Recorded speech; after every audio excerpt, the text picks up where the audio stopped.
هبت نفحات أنسية فشد البلبل ألف تحية وبدا البدر الليلة شوقا يلقي الأنوار الذهب.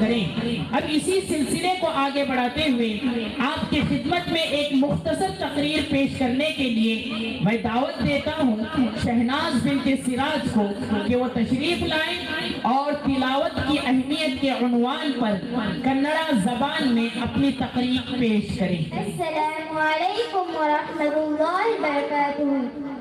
अल्हम्दुलिल्लाह रब्बिल आलमीन वस्सलातु वस्सलामु अला मुहम्मदिन व अला आलिहि अस्हाबिहि अज्मईन।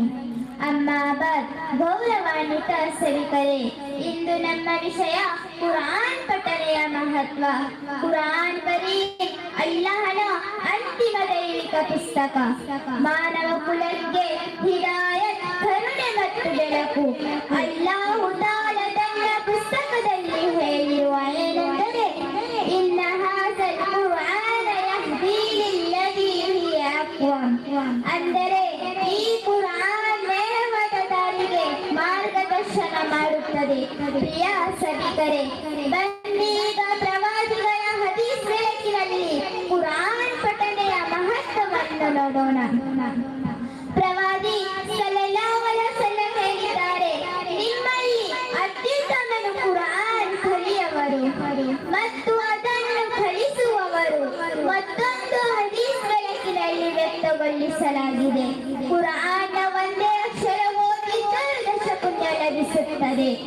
ಬನ್ನಿ ಆಲೋಚಿಸಿ ನೋಡಿ, ದಿನಕ್ಕೆ ಸ್ವಲ್ಪ ಪಠನೆ ಮಾಡಿದ್ದರೂ ಅಪಾರ ಪುಣ್ಯಗಳು ಅಮಲಿನ ಪುಸ್ತಕದಲ್ಲಿ ಸೇರುತ್ತದೆ. ಪ್ರಿಯರೇ, ಕುರಾನ್ ಪಠನೆಯ ಆತ್ಮೀಯ ಪ್ರಯೋಜನಗಳು ಅನೇಕರ ದೇಹಕ್ಕೆ ಶಾಂತಿ ದೊರೆಯುತ್ತದೆ, ಮನೆಯ ಮೇಲೆ ಕರುಣೆ ಮತ್ತು ಬರಕತ್ ಇಳಿಯುತ್ತದೆ, ಮನದ ದುಃಖ ಕಡಿಮೆಯಾಗುತ್ತದೆ, ಮುಖಕ್ಕೆ ನೂರು ಬರುತ್ತದೆ ಮತ್ತು ಅಂತಿಮ ದಿನದಲ್ಲಿ ಕುರಾನ್ ಪಠಣೆಯವರಿಗೆ ಶಫಾಅತ್ ಮಾಡುತ್ತದೆ. ನಬಿ ಸಲ್ಲಲ್ಲಾಹು ಅಲೈಹಿ ವಸಲ್ಲಂ ಹೇಳುತ್ತಾರೆ, ಕುರಾನ್ ಪುನರುತ್ಥಾನ ದಿನ ಪಠಿಸುವವರಿಗೆ ಶಫಾಅತ್ ಮಾಡುತ್ತದೆ.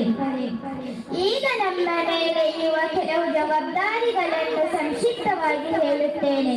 ಒಂದು, ಪ್ರತಿದಿನ ಸ್ವಲ್ಪವಾದರೂ ಕುರಾನ್ ಓದಿ. ಕೆಲವು ಆಯತ್, ಒಂದು ಪುಟ ಅಥವಾ ಒಂದು ರುಕು. ಎರಡು, ಅರ್ಥವನ್ನು ಗ್ರಹಿಸುತ್ತಾ ಓದಲು ಪ್ರಯತ್ನಿಸಿ. ಮೂರು, ಮಕ್ಕಳು ಮತ್ತು ಮನೆಯವರನ್ನು ಕುರಾನ್ಗೆ ಸಂಪರ್ಕಿಸಿ.